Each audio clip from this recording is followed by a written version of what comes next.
ஓம் சாய்ராம். அத்தியாயம் 34. உதியின் பெருமை. டாக்டரின் சகோதரியின் மகன் டாக்டர் பிள்ளை, ஷாமாவின் மைத்துனி, ஈரானிய பெண், ஹர்தா கனவான், பம்பாய் பெண்மணி. உதியின் பெருமை என்னும் பொருளைப் பற்றி இந்த அத்தியாயம் தொடர்கிறது. உதியை இட்டுக்கொள்வதால் மிகுந்த பலனளித்த விஷயங்களைப் பற்றி கூறுகின்றது. டாக்டரின் சகோதரியின் மகன். மலேகாவனில் ஒரு டாக்டர் இருந்தார். அவரின் சகோதரியின் மகன் குணமாக்க இயலாத எலும்புருக்கி நோய் கட்டியால் துன்பப்பட்டான்.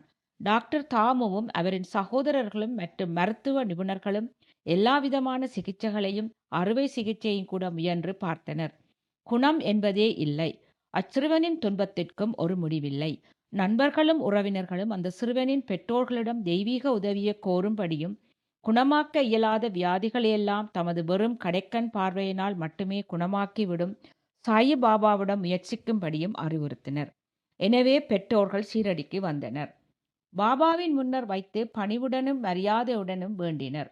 தங்கள் பையனை காக்கும்படி மன்றாடி பிரார்த்தித்தனர்.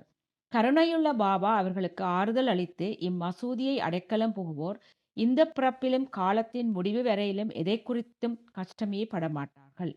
இப்போது கவலையற்று இருங்கள். உதியை நோய்க்கட்டியின் மீது தடவுங்கள்.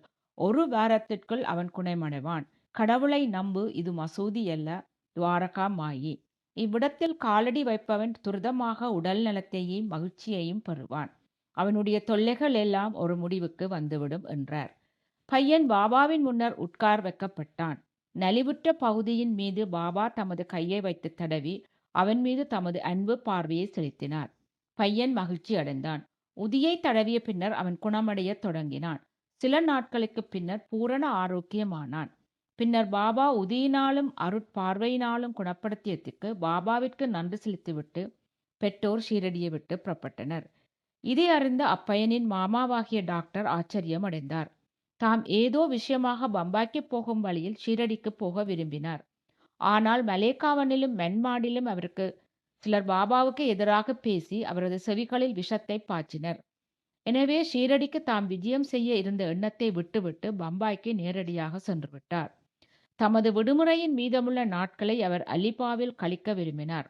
ஆனால் பம்பாயில் இருந்தபோது 3 தொடர்ந்த இரவுகளிலும் இன்னும் நீ என்னை நம்ப மறுக்கிறாயா என்று குரல் எழுந்தது. பின்னர் டாக்டர் தனது மனத்தை மாற்றிக்கொண்டு ஷீரடிக்கு செல்ல தீர்மானித்தார். பம்பாயில் ஓட்டு ஜுரம் வந்த ஒரு நோயாளியை அவர் கவனிக்க வேண்டி இருந்தது. அது விரைவில் குணமடையும் அறிகுறி எதையும் காணோம். எனவே தமது ஷீரடி விஜயம் ஒத்திவைக்கப்பட்டது என்றும் அவர் நினைத்தார். எனினும் தமது மனதில் ஒரு சிறிய பரீட்சை வைத்துக் கொண்டார். நோயாளி இன்று குணமடைந்தால் நான் நாளை ஷீரடி விஜயம் செய்வேன் என்று கூறிக்கொண்டார். ஆச்சரியம் என்னவெனில் அவர் அத்தீர்மானம் எடுத்த அக்கணந்தொட்டே ஜுரம் நீங்க தொடங்கி உடல் சாதாரண நிலைக்கு வந்துவிட்டது. பின்னர் தமது தீர்மானத்தின்படி அவர் ஷீரடிக்கு சென்றார். பாபாவின் தரிசனத்தை பெற்று அவரை வீழ்ந்து பணிந்தார்.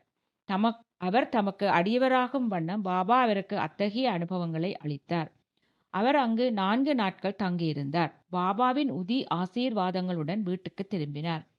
15 நாட்களுக்குள் பீஜப்பூருக்கு உத்தியோக உயர்வில் மாற்றப்பட்டார். அவருடைய சகோதரி மகன் விஷயம் பாபாவை பார்ப்பதற்கு அவருக்கு ஒரு சந்தர்ப்பம் அளித்தது. இந்த விஷயம் ஞானியின் பாத கமலங்களின் மீது அசைக்க இயலாத பக்தியை அவரிடம் தோற்றுவிப்பதற்கு காரணமாக இருந்தது. டாக்டர் பிள்ளை. டாக்டர் பிள்ளை என்பவர் பாபாவின் மிக நெருங்கிய பக்தர். பாபா அவரை மிகவும் விரும்பினார். எப்போதும் அவரை பாவ் என்று அழைத்தார். பாபா அவருடன் அடிக்கடி பேசினார். எல்லா விஷயங்களிலும் அவரை கலந்து ஆலோசித்தார். அவர் எப்போதும் தமதருகில் இருக்கவும் விரும்பினார். இந்த பிள்ளை ஒருமுறை நரம்பு சிலந்தி நோய் வந்து மிகவும் அவதியுற்றார். அவர் காக்கா சாஹேப் தீக்ஷித்திடம், இந்த வலி உயிர்வதாயும் தாங்க முடியாததாயும் இருக்கிறது. அதைவிட சாவையே விரும்புகிறேன். முன் ஊழ்வினையால் இவ்வலி நீண்டது என்பது எனக்கு தெரியும். ஆனால் பாபாவிடம் சென்று வலியை நிறுத்தும்படியும் எனது முன் ஊழ்வினையை வரப்போகும் 10 பிறப்புகளுக்கு மாற்றும்படியும் கூறுங்கள் என்றார். தீக்ஷித் பாபாவிடம் சென்று அவரது வேண்டுகோளை தெரிவித்தார். பாபா அவரது வேண்டுகோளை கேட்டு மனமிறங்கி தீக்ஷித்திடம் பயப்படாது இருக்கும்படி அவரிடம் கூறுங்கள். ஏன் அவர் 10 ஜென்மங்களுக்கு கஷ்டப்பட வேண்டும்? 10 நாட்களில் அவர் தொல்லைகளையும் முன்னிய ஊழ்வினைகளையும் உழைத்து நிறைவேற்ற முடியும். அவருக்கு இகபர நலன்களை அளிக்க நான் இவ்விடத்தில் இருக்கும்போது அவர் ஏன் சாவதற்கு வேண்டிக் கொள்ள வேண்டும்? ஜார் முதுகிலாவது அவரை இவ்விடம் கொண்டு வாருங்கள். நாம் வேலை செய்து அவர் தொல்லைகளை அடியோடு களைந்து விடலாம் என்றார். டாக்டர் அந்நிலையில் கொண்டு வரப்பட்டார்.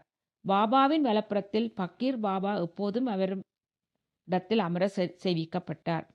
பாபா தமது திண்டையே அவருக்கு அளித்து, இங்கேயே அமைதியாக படுத்து ஆசுவாசப்படுத்திக்கொள், உண்மையான சிகிச்சை யாதெனில் முன் வினைகளின் பலனை அனுபவித்து தீர்ப்பதே ஆகும். நமது கர்மங்களின் விளைவே இன்ப துன்பங்கள். எனவே உனக்கு நேரிடும் அனைத்தும் பொறுத்துக்கொள். அல்லாவே தீர்ப்பார், காப்பவர், அவரையே எப்போதும் நினை. அவர் உன்னை கவனித்துக் கொள்வார். உனது உடலால், உள்ளத்தால், செல்வத்தால், வாக்கால் அவரை சரணடைய, அதாவது முழுவதுமாக. பின்னர் அவர் என்ன செய்கிறார் என்பதை கவனி என்றார். நானா சாஹிப் ஒரு பண்டேஜ் போட்டிருப்பதாகும். ஆயினும் அவர் எவ்வித நிவாரணத்தையும் உணரவில்லை என்றும் டாக்டர் பிள்ளை பதில் கூறினார். நானா ஒரு மடையன் என்றார் பாபா. பண்டேஜை எடுத்துவிடு, இல்லாவிடில் செத்து விடுவாய். இப்போது ஒரு காக்கை வந்து உன்னை கொத்தும், அதன் பின் நீ குணமடைவாய் என்றார். இவ்வுரையாடல் நிகழ்ந்து கொண்டிருக்கும் போது எப்போதும் விளக்குகள் ஒழுங்குபடுத்தும் மசூதியை சுத்தப்படுத்தும் அப்துல் என்பவன் வந்தான். அவர் தனது சீர் செய்யும் வேலையை கவனித்துக் கொண்டிருக்கையில் தற்செயலாக அவரது பாதம் டாக்டர் பிள்ளையின் நீட்டப்பட்ட காலின் மீது பட்டுவிட்டது. அதாவது மிதித்து விட்டார். கால் ஏற்கனவே வீங்கியிருந்தது. அப்துல்லின் கால் வேறு மிதித்து விட்டதால் 7 சிலந்தி புழுக்களும் வெளியே தள்ளப்பட்டன. வலி தாங்க முடியாமல் டாக்டர் பிள்ளை பெருங்கூச்சலில் அலறினார். சில சமயத்தில் அவர் அமைதியடைந்து மாறி மாறி பாடவும் அளவும் தொடங்கினார். பாபா அப்போது, பார், நமது சகோதரன் இப்போது சௌக்கியமாகி பாடிக்கொண்டிருக்கிறார் என்றார். அப்போது பிள்ளை, காக்கை எப்போது வரும் கொத்தும் என்று கேட்டார். பாபா, காக்கையை நீ காணவில்லையா? அவன் மீண்டும் வரமாட்டான். அப்துல் தான் காக்கை என்றார். இப்போது வாதாவுக்கு போய் ஓய்வெடுத்துக்கொள், விரைவில் நீ குணமடைவாய் என்றார். உதியை தடவியும் அதை தண்ணீருடன் உட்கொண்டும் வேறு எவ்வித சிகிச்சையும் மருந்தும் இல்லாமலே பாபா முன்னரே கூறியபடி 10 நாட்களில் வியாதி பூரண குணமாக்கப்பட்டது. ஷாமாவின் மைத்துனி. ஷாமாவின் தம்பியான பாபாஜி சாவஹீர் கிராமத்துக்கு அருகில் தங்கியிருந்தார். ஒருமுறை அவர் மனைவி கட்டிக்குள்ள பிளேக் வியாதியால் தாக்கப்பட்டாள். அவளுக்கு அதிகமான ஜுரமும் அடிவயிற்றில் 2 கட்டிகளும் ஏற்பட்டன. பாபாஜி ஷீரடிக்கு ஷாமாவிடம் ஓடி வந்து உதவி செய்யும்படி கூறினார். ஷாமா பீதி அடைந்தார். ஆனால் தமது வழக்கப்படி பாபாவிடம் சென்று அவர் திருமுன் வீழ்ந்து பணிந்து அவருடைய உதவியை கோரி வியாதியை குணமாக்கும்படி கேட்டுக்கொண்டார். தன் தம்பியின் வீட்டிற்கு போகவும் அவருடைய உத்தரவை வேண்டி நின்றார். பாபா, பின்னிரவு நேரத்தில் செல்ல வேண்டாம். அவளுக்கு உதியை அனுப்புக. ஜுரத்தை பற்றியும் கட்டியை பற்றியும் ஏன் கவலைப்பட வேண்டும்? கடவுளே நமக்கு தந்தையும் எஜமானரும் ஆவார். எளிதில் அவள் குணமடைவாள். இப்போதே போகாதே. நாளை காலையில் போய் உடனே திரும்பிவிடு என்றார். பாபாவின் உதியில் ஷாமாவுக்கு பூரண நம்பிக்கை உண்டு. அது பாபாஜியிடம் அனுப்பப்பட்டது. கட்டிகளின் மீது அது தடவப்பட்டது. சிறிது தண்ணீரால் கரைக்கப்பட்டு குடிக்க கொடுக்கப்பட்டது. அதை உட்கொண்டதுதான் தாமதம். பெருமளவில் வேர்த்து கொட்டி ஜுரம் விட்டது. நோயாளிக்கு நல்ல தூக்கம் கிடைத்தது. அடுத்த நாள் காலை பாபாஜி தமது மனைவியின் உடல்நிலை தேறிவிட்டதையும் ஜுரம் கட்டிகளை நீக்கி புது வலுவூட்டப்பட்டதை பெற்றதையும் கண்டு அதிசயப்பட்டார். ஷாமா அவ்விடத்திற்கு அடுத்த நாள் சென்றபோது பெண்மணி அடுப்பருகில் அமர்ந்து தேநீர் தயாரித்துக் கொண்டிருப்பதைக் கண்டு ஆச்சரியப்பட்டார். தம்பியை கண்டதும் பாபாவின் உதி அவளை முழுவதுமாக ஒரே இரவில் குணமாக்கி விட்டது என்று கூறினார். காலையில் சென்று உடனே திரும்பு எனும் பாபாவின் மொழிகளிலுள்ள குறிப்பு நுட்பத்தை அப்போதே ஷாமா புரிந்து கொண்டார். தேநீர் உட்கொண்டதும் ஷாமா திரும்பினார்.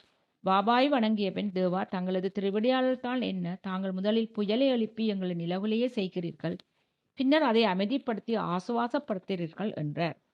பாபா, நடவடிக்கைகளின் வழி விளங்கா புதிர் நிலையாக உள்ளது. நான் எதையும் செய்யவில்லையாயினும் ஊழ்வினையின் காரணமாக நிகழும் செயல்களுக்கெல்லாம் அவர்கள் என்னை பொறுப்பாளி இருக்கிறார்கள். நான் அவர்களின் சாட்சி மாத்திரமே. கடவுள் ஒருவரே ஒரே செயலாளர், அகத்தூண்டுவிப்பாளர்.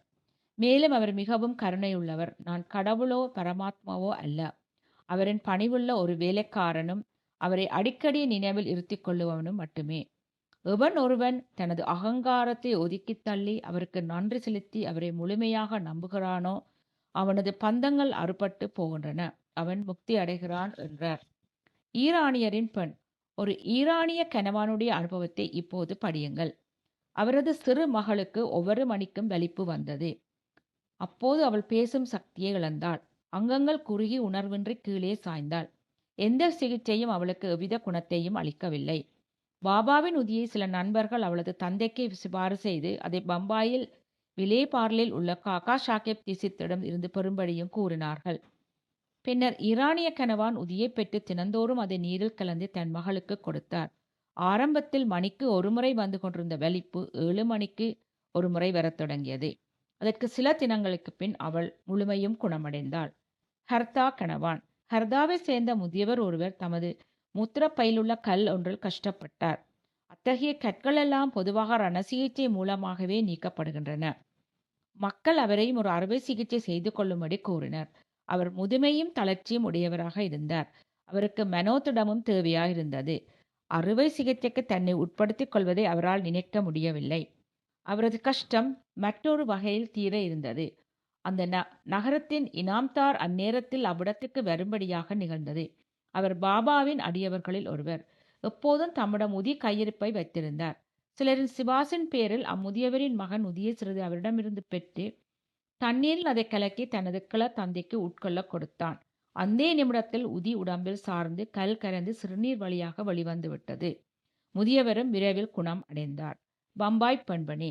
பம்பாயில் ஹாயஸ்த பிரபு ஜாதியைச் சேர்ந்த ஒரு பெண்மணி பிரசவத்தின் போதெல்லாம் கடும் வேதனை அடைந்தாள். ஒவ்வொரு முறை தான் கற்பமானதும் என்ன செய்வதென்று தெரியாமல் அவள் பீதி அடைந்தாள். பாபாவின் ஒரு பக்தரான கல்யாணை சேர்ந்த ராமமாருதி என்பார் சுகப்பிரசவத்துக்காக அவளை ஷிரடி அழைத்துச் செல்லும்படி அவளது கணவனுக்கு அறிவுரைத்தார். மீண்டும் அவள் கருவுற்ற போது கணவனும் மனைவியும் ஷிரடி சென்று அங்கு சில மாதங்கள் தங்கி பாபாவை வணங்கி அவர் தம் கூட்டுறவால் ஆய பயன்கள் எல்லாம் அடைந்தனர். சில நாட்களுக்கு பின் பிரசவ நேரம் வந்தது. வழக்கம்போல் கற்பையில் இருந்து வரும் வழியில் தடங்கள் ஏற்பட்டது. பிரசவ வேதனை அவள் அனுபவித்தால் என்ன செய்வதென்றே தெரியவில்லை. ஆனால் அவள் பாபாவை நோக்கி நிவாரணத்திற்கு பிரார்த்தனை செய்தாள். இத்தருணத்தில் பக்கத்தில் குடியிருந்த ஒரு பெண்மணி வந்து சேர்ந்தாள். பாபாவை தொழுது பிரார்த்தனை செய்த பின் உதிக்கலவியை பருகுவதற்கு அவளிடம் கொடுத்தாள். அந்தே நிமிடங்களில் அப்பெண் பத்திரமாகவும் வலி ஏதுமின்றி பிரசவித்தாள். பிறந்த குழந்தை அதன் தலைவிதியின்படியே இறந்தே பிறந்தது. தாயோ கவலையினின்றும் வலியினின்றும் நீங்கியவளாய் பத்திரமான பிரசவத்துக்கு பாபாவுக்கு நன்றி செலுத்தி எப்போதும் அன்பால் நன்றியுள்ளவளாக இருந்தாள். ஸ்ரீ சாயை பணிக அனைவர்களுக்கும் சாந்தி நிலவட்டும்.